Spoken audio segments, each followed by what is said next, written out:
Hey there, and welcome back to my channel, Weirdly OCD. In this week's video, I want to talk to you about ways that I'm going to simplify my life in 2020.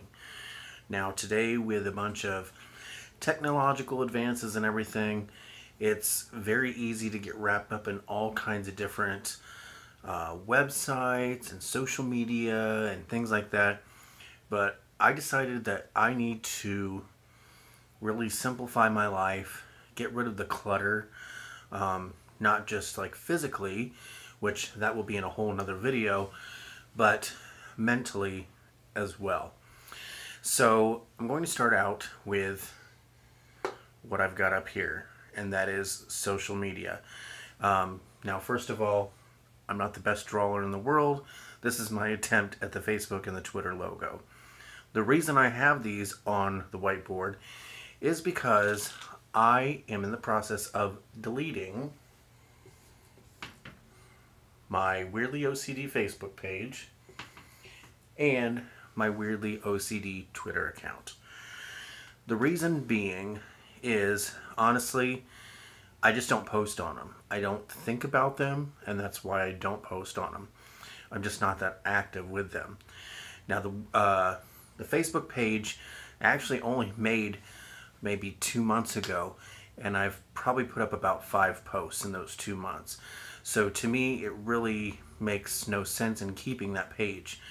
And the same thing with Twitter. I've had that account for even much longer than 2 months, and I honestly only post on it when I think about it, and I maybe have posted on Twitter in the last year a couple of handfuls of times. So to me, it's not worth keeping those accounts. So I want to keep everything simple. Therefore, I'm going to post everything that I want to tell you or promote to you as far as new videos and things in the community tab here on my YouTube channel. Now, I did mention that in a previous video from last week when we celebrated 2,500 subscribers on this channel, which again, thank you very much. We're now over 2,600 in just a week later. But I want to communicate everything in one spot. YouTube with my videos and the community tab with anything else that I may want to share with you or ask your opinion on. So there will be no more Weirdly OCD Facebook page and no more Weirdly OCD Twitter account. By the time you see this video, those accounts will be gone. Now moving on to email. Over the years, I've had several different email accounts. Some I've closed, some I've completely forgotten about, and I probably honestly couldn't get into even if I tried. And I'm talking about emails accounts that I created like back in high school, so almost 20 years ago. But again, this is my savvy attempt at a couple logos, this being Yahoo and this being AOL. So I used to have a Yahoo account, and honestly, that's one of those I probably just couldn't be able to get into anymore. So I'm honestly not even worried about that. AOL, I did have an AOL email address. I actually did delete that, so that is gone. I am keeping 2 email addresses. One for personal, for things as far as like utility bill receipts getting sent to and things I've personally signed up for, and then I have a business one. Now, I don't really consider my YouTube channel a business because, you know, I don't have merchandise that I sell or programs that I sell or things that I'm associated with Amazon or anything like that. But I like to have it because that way, if you want to email me about something or an idea or a question, that email is available for you to do that if you wish, and I'm not giving out my personal email. The next part of me simplifying 2020 is with some personal goals. And I've kind of been on and off with 2 out of the 3 of them. The third one I haven't done yet, and I'll tell you why. But I'm going to go over them with you and explain why I've set these goals for myself for this year. So the first one here is consistent bedtime. And I'm pretty sure I misspelled consistent, but it is what it is. So I want to commit myself to going to bed at 11 p.m. and waking up at 5 a.m. every day, even if I'm off work that day. And the reason I picked those times is because I'm at work, if I close, till at least 9 o'clock. If I go to bed at 11, that gives me enough time to get home, eat with Tony, relax a little bit, and be in bed at somewhat of a decent time still. And then waking up at 5 a.m., some mornings I go into work as early as 7 or 7:30.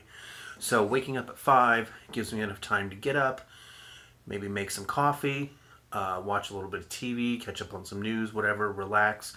Because I'm just not one of those people that can jump out of bed and get ready for work and go. I've got to have some time to kind of decompress and prepare myself for the day. So that's why I picked 11 p.m. to 5 a.m. Now, I will admit, there haven't been too many nights where we went to bed past 11. In fact, last night we went to bed at 9:15. This morning, I did wake up at about 5:15. No, I'm sorry. About maybe 4:45, 10 till 5, because I remember seeing 5 o'clock on the clock in the living room. But then I did kind of cheat and went back to bed around 6:30 for about an hour. So I'm still working on that one. The next one is cell phone use. I want to cut off all cell phone use after 9 p.m. Again, the reason I picked that time correlates with my job. We close at 9 p.m. Therefore, nobody from work should be texting me about anything, questions, concerns, whatever, after 9. Now, of course, if it's an emergency or something, I'll of course get on my phone and use it, but more than likely there won't be. So I'm cutting off at 9. That way also, again, after I come home from work, I can decompress and just kind of chill out before bed. The third goal I have is to pay down some monthly debt.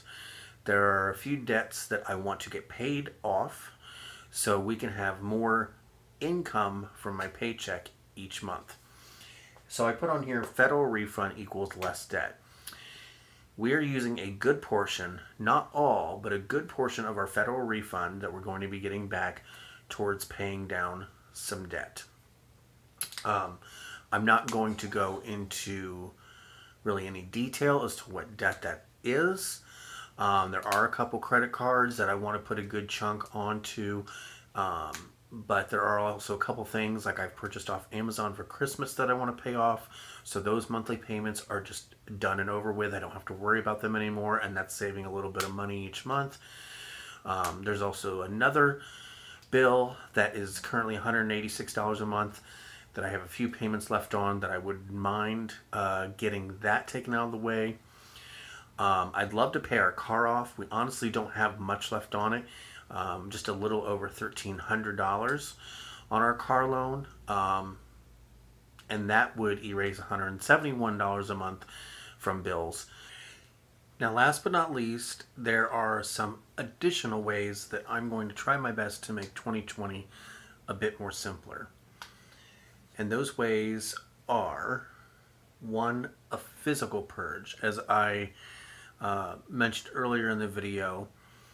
So when I mean physical purge, I mean going through our house, or if you want to, your house, and getting rid of things that you just don't need anymore. Getting the physical clutter out of your life and making your home simpler, nicer, maybe even run more smoothly.